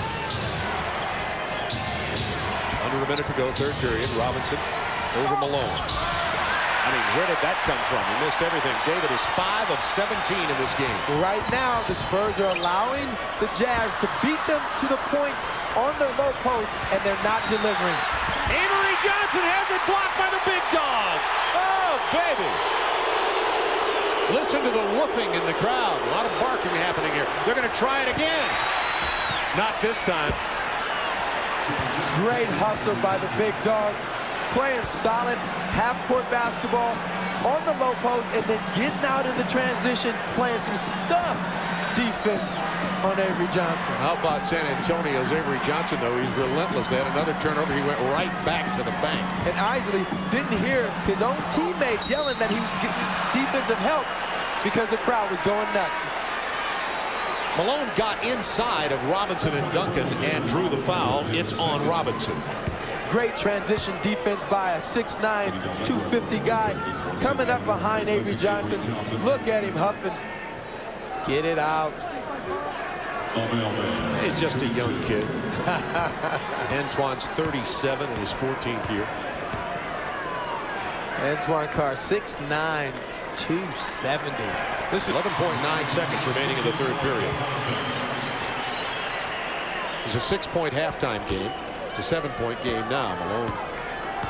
What I like about this game is that it's physical. Guys are going to the hole, playing hard, and the referees are not giving up any cheap fouls. You're earning it tonight if you go to the line. Yet the game's in control. Yes, absolutely. Well, it's a good officiating crew experience. Rivetta, Nice, Nunez. 9 seconds in the period for the Spurs to try to cut it to 6, which is what it was at halftime. Avery Johnson going to that running hook. He misses it. Long heave by Isley. At the end of 3 periods, Jazz by 8. Spurs made a great run in that period, but they were only held to 14 points total in the 12-minute quarter.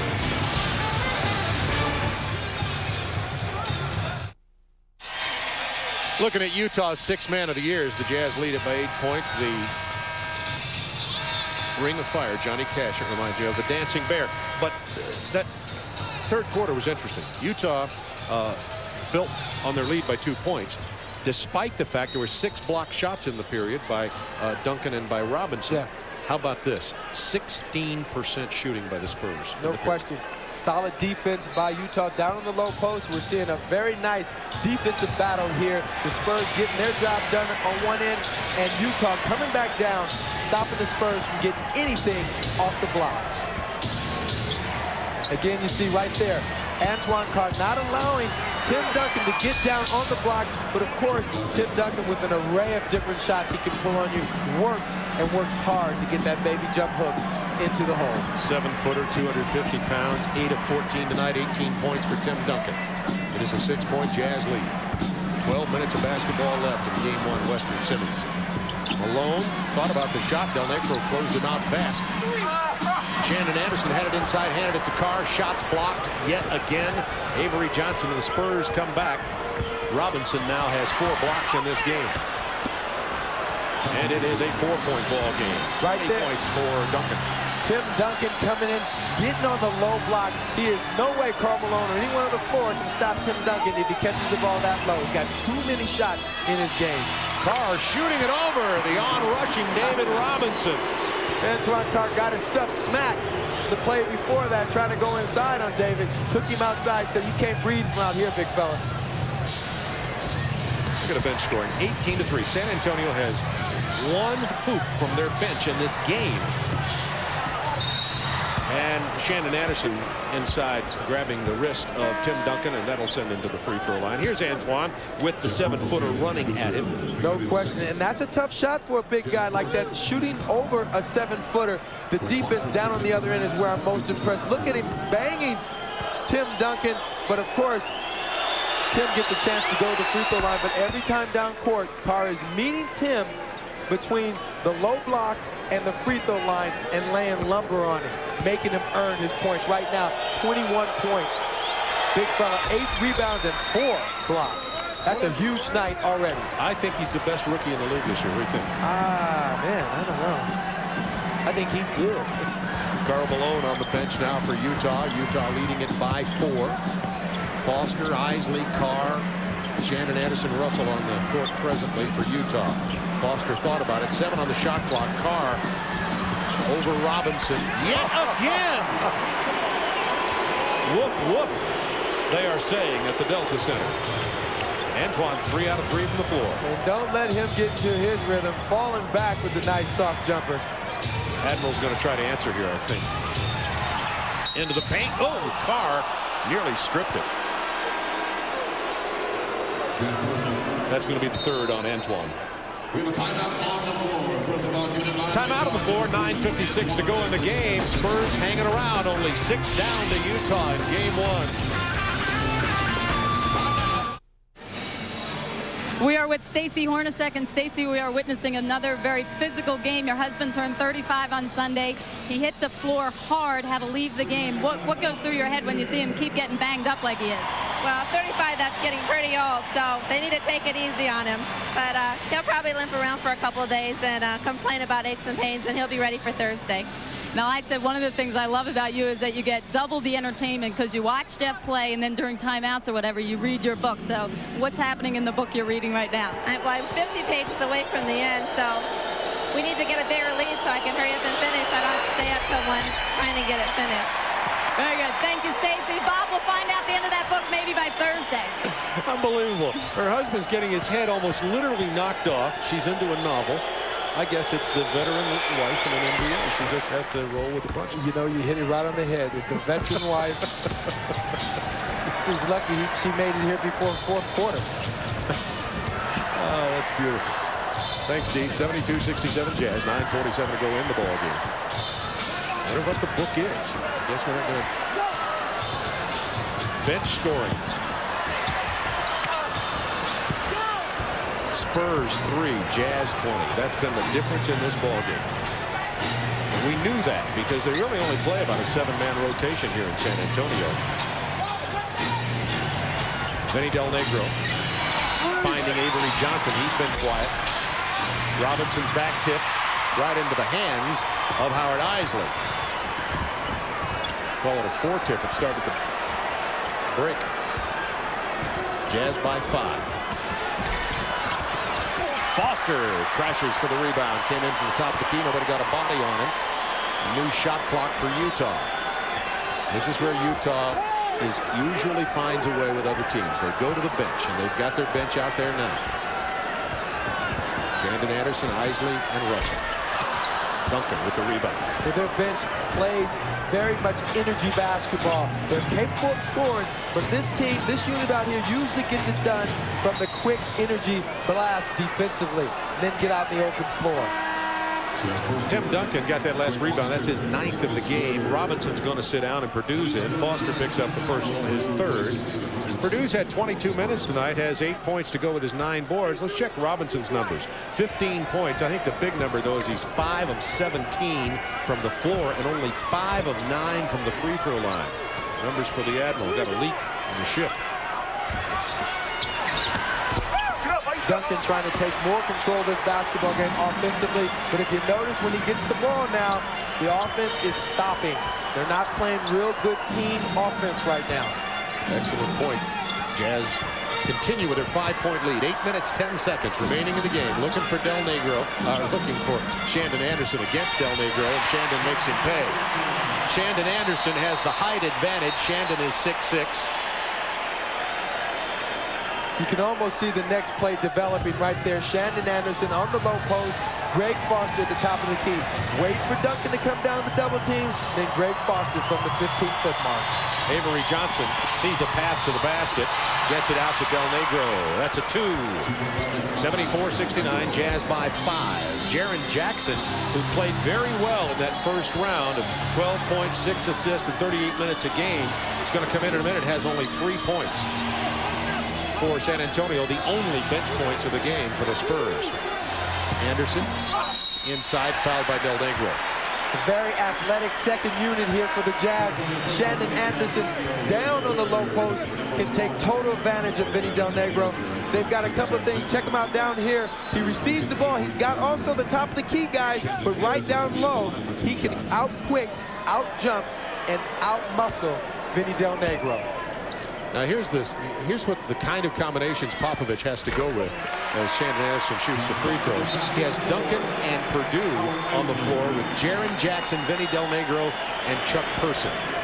The only problem with this right here is that they lose a little bit of their inside game. Obviously, only one place to go on the low post. That's why Duncan is being more aggressive offensively.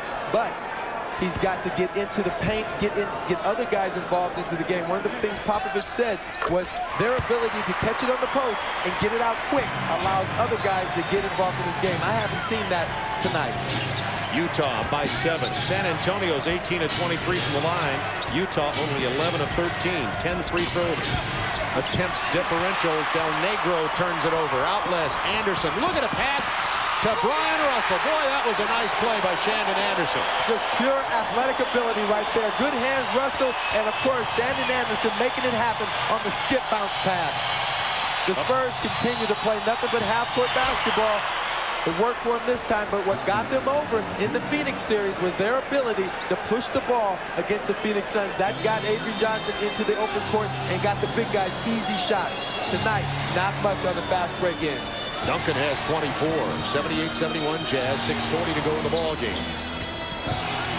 Shandon Anderson out there with Stockton now, and Brian Russell, Antoine Carr, and Foster. Malone, long rest on the bench. Purdue trying to defend Carr. Oh, step back. Fade away. Purdue rebound. Purdue has 10 boards tonight. To do it with his 8 points in 24 minutes. Scoring by half. Are the clamps being turned? I think it's pretty clear there. So listen, you go into a timeout and they say, boys, it's time to turn the screws. Duncan goes to the hoop. He is fouled by Foster. Greg's 4th personal. Timeout on the floor. Jazz continue to lead by 7. Spurs hanging around.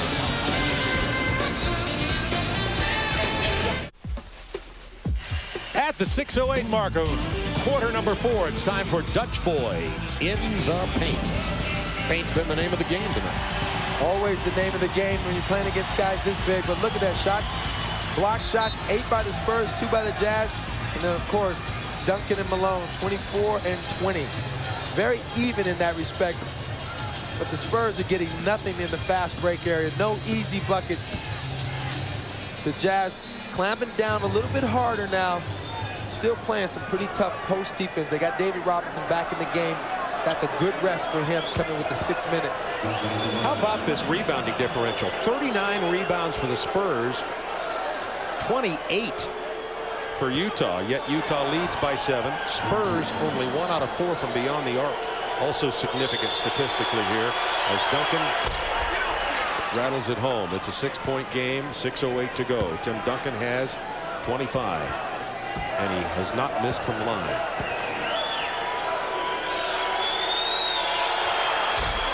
Until then, 5 out of 6. Rebound Malone back into the game. So it's Stockton, Malone, Brian Russell, Shandon Anderson, Greg Foster here at the 6-minute mark. Del Negro on Stockton. Pick and roll. Stockton might be too quick for Del Negro. Then good defense there. Speaking of too quick, Carl hard to the hoop. Offensive foul on Malone. No place for Carl to go. Shot clock running down. He had to commit. not a problem offensively, and David Robinson standing inside defensively on the backline rotation as he blasts by Tim Duncan. That's good team help defensively. 3 personals on Karl Malone now as the Spurs can cut this lead to 4 on this possession. Lob inside to Tim Duncan by Robinson, and Duncan will go back to the free throw line. Avery Johnson trying to get in the lineup. One of the few times I've seen the Spurs look over the top as the Jazz players are double teaming and fronting the low post guy. Right there, I thought Tim Duncan might have been in the lane a little long. That's what Jerry Sloan was griping about over on the sideline. But nevertheless, it worked to their advantage. 5:35 to go. Duncan now 6 out of 7 from the line. It is a 5-point Jazz lead. And Tim has 26 in the playoff series. Duncan averaging 20 points, 9-8 rebounds, and 3.75 shot blocks. He's doing better than that tonight. Jazz by 4. It's been a big hill for San Antonio. They've been unable to climb all the way to the top after trailing by as many as 16 in the second period. Avery Johnson in the face of Stockton, inside to Malone, muscling it, drawing the foul.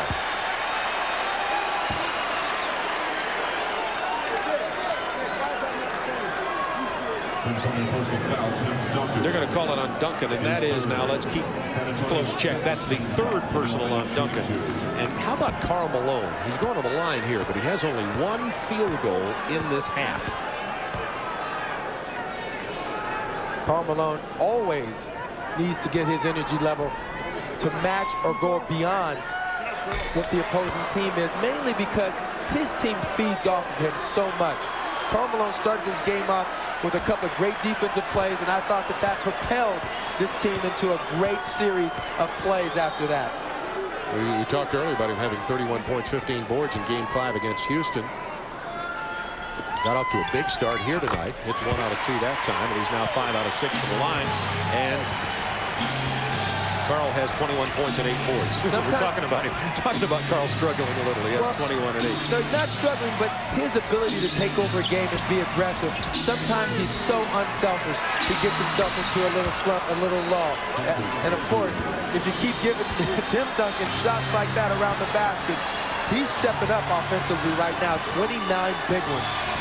4:56 to go in the ball game. It is a 3-point Jazz lead. Stockton looking for something. Kicking to Brian Russell. Over Person. Rebound Robinson. That's his 15th board. David had 21 rebounds in Game 4 against Phoenix. Being able to hit from the perimeter is so crucial for the Jazz, and sometimes the time that you do it is the biggest. That would have been a huge bucket for the Jazz. You saw the deflection there by Stockton. Tim Duncan, mercy. He's 6'11", 250. Listen, he's like playing around the horn out here. He shot on the low block, then in the middle, now back to the wing. It's a 1-point game. Duncan has 31 in this game. Utah has not found an answer. Now Duncan on Malone. Malone trying to answer. Rebound Person on the offside. Chuck Person, who has not been a factor. He has not taken a shot from the field. Nevertheless, came away with a big defensive rebound there. No secrets to what the Spurs want to do. They want to take the lead. They only led one time when it was 4-2. Every time the Spurs get down here, they have trouble getting the shot attempt off. But this time, David Robinson is fouled as Malone picks up his 4th personal foul. Let's check the team fouls. That's Utah's over the limit. And the Spurs have committed only 2 personals in this period. And Robinson with a chance to give the Spurs the lead. He's been struggling at the line. It is tied at 79. Huge free throw coming up here for David Robinson psychologically for the Spurs. Tomorrow night on TNT, Bulls-Hornets Game 2, followed by LA-Seattle. Coverage beginning at 8 Eastern tomorrow night on TNT. And Robinson, who continues to struggle from the free throw line. He's 6 of 10 tonight. Can't break the tie. It's 79 each with 3:47 to go. Now this is where experience and what they call it stick-to-itness comes into play. Stockton, Malone. Stockton, the runner down the middle. Rebound Robinson. Rebound number 16. Now a chance for the Spurs to take the lead. They are on a 10-1 run. The Jazz fans are stunned here. The Jazz lost game 1 in round 1 to Houston. Now they're in jeopardy here. Well, they've been playing this man single coverage, and he's burned them 4 times down court. But right there, tough defense by Foster. 3:06 to go in the game. Malone inside. Has to get rid of it. Hornacek misses. Rebound. Person. Bodies flying everywhere. Jaren Jackson falling over Hornacek. No blood, no whistle. Tied at 79. 2:55 to go. Yet another opportunity for the Spurs to take the lead for the first time since they led 4-2.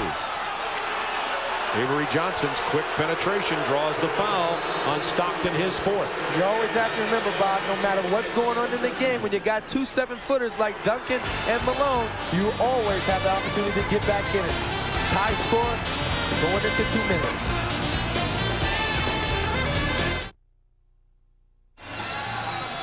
Tied at 79. Let's reset the game. San Antonio with 2 fulls and 120 and 2 fouls to give. Now they have 2 fouls to give for the next 48 seconds, then only 1 to give inside of 2 minutes. Utah already over the limit. Tim Duncan getting hot at the right time of the game.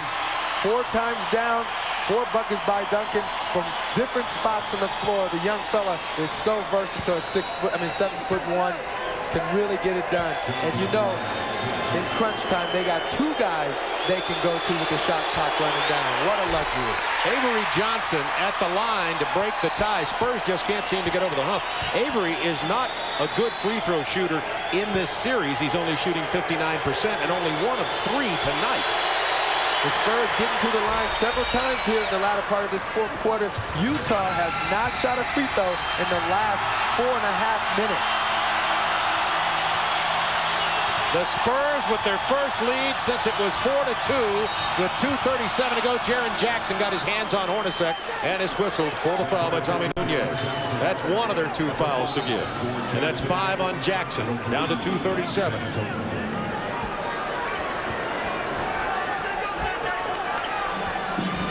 Crowd is quiet. Spurs have taken the lead 80-79. No field goal for Utah. Now approaching 5 minutes since they've had a field goal. Nothing but free throws. Inside to Foster. Blocked by Duncan on the jam attempt. Wow! That's stepping up defensively. Spurs by a point. Into Robinson, defended by Malone. Robinson has it stripped by Malone. Oh. What a play by Carl. 2 huge defensive plays by the stars on these teams. Foster from 19. How about the hustle by Brian Russell? He kept that alive for Stockton. Right. Down a point, minute 53 to go. Stockton tried to set up that pick and roll with Malone. Here it is. Stockton from the free throw line had to give it up to Malone. The mailman driving. Oh! The glass and 1. You talking about coming up big. Karl Malone could have taken the 17-footer, but drives into the lane with the big guys. Look at this. Power, finesse, and skill. All off the glass. Give it to me. Robinson picks up the personal foul. That's Malone's 2nd field goal this quarter. Only his 2nd this quarter. Speaking of timely, this half, I should say. Speaking of timely, Jazz up by a point. Minute 41 to go in the game. Malone from the free throw line tonight is 5 of 6. They've had some great opportunities here on the offensive end, and what's kept it alive for them? The hustle. Big Offensive misses, get the ball back, get second chances, and that was a huge miss by Karl Malone. Spurs with a chance to regain the lead here. They're down 1, minute 30 to go. Spurs hoping to steal game 1 just as Houston did against the Utah Jazz. Inside, Duncan, money. 33 for Tim. Spurs by a point. Look at Sloan. Play call. You got to go back to your bread and butter. That's Karl Malone on the post. And they did. And he answered. The mailman now has 25. And the Jazz in the seesaw game up a point. 1:07 to go. Jaren Jackson getting it into the hands of the point guard. And the crowd on their feet, Bob. All the way to the hoop, Avery Johnson. And the Spurs by 1. That's an offensive foul, no basket. Wave it off. Said he hooked on the way, and look at Popovich. Good thing his coach is holding back. The foul is on Robinson. The foul on Robinson. So that's why they waved it off. There was no foul on Avery Johnson. Robinson stepped into Stockton after the pick. You have to stay stationary. If you move one way or the other, it's a judgment call by the referee. He thought it was just too much movement. Jazz continue to lead by a point. Foster in the paint against Robinson. Rebound Person. Has he been big on the boards in this fourth period? The rifleman now missing. He's not been big shooting. I can't understand why San Antonio didn't call timeout. They had plenty of time, but the second thought on that is you always have an opportunity with the defense in transition, but not for an 18, 19-footer. There's no reason for it. You got 2 7-footers on the floor that can get you buckets. That was only Person's second field goal attempt of this game anyway. Jazz by a point, 7 seconds. Stockton kicks it, 2 seconds. Malone beats the buzzer, but misses the shot. Timeout, 4.2 seconds. Now San Antonio gets a timeout, and they have 4.2 seconds to hit a bucket and steal game one, as Houston did in game one of round one. This has been a battle that we anticipated. Duncan has been the offensive force in this period. 17 points from the rookie. Okay, there's the timeout story. Everybody's got a lot of them. There's 4.2 seconds to go. Got the rebound, so it'll be half court inbound for San Antonio with 4.6 seconds, Reggie. From a defensive standpoint, the Utah Jazz do not want San Antonio to be able to throw it directly to the post from out of bounds. You know what you have to do. With 4 seconds, it's plenty of time, but you want them to have to take clock off.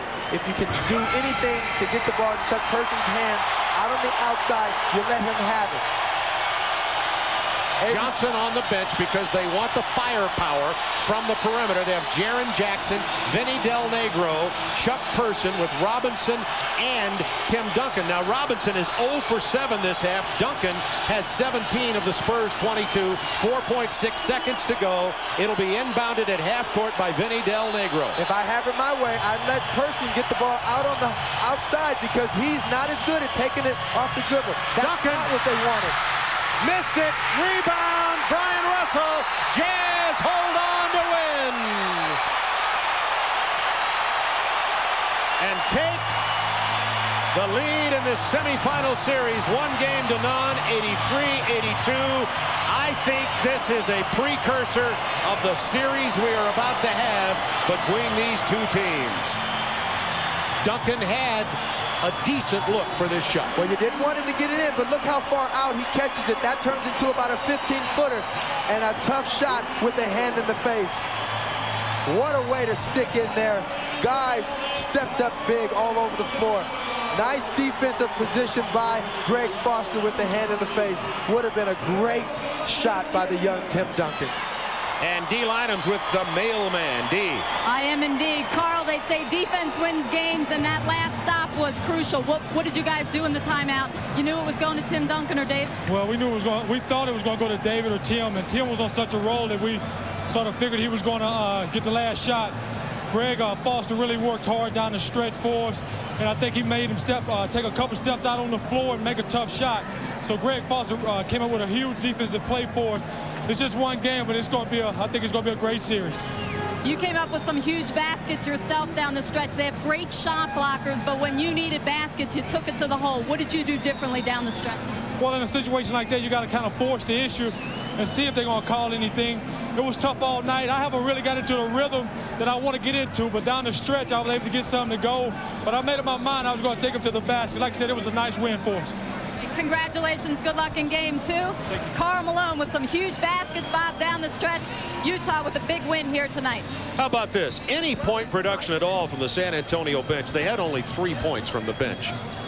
Utah 26. That would have made a difference. There's the wife of Jerry Sloan, Bobby Sloan. Happy, but probably still kind of stunned. This could have been a theft of game 1 had Tim Duncan hit that shot at the buzzer. But the bench scoring, Utah 26, San Antonio 3. Duncan had 33 and 10, Malone 25 and 8.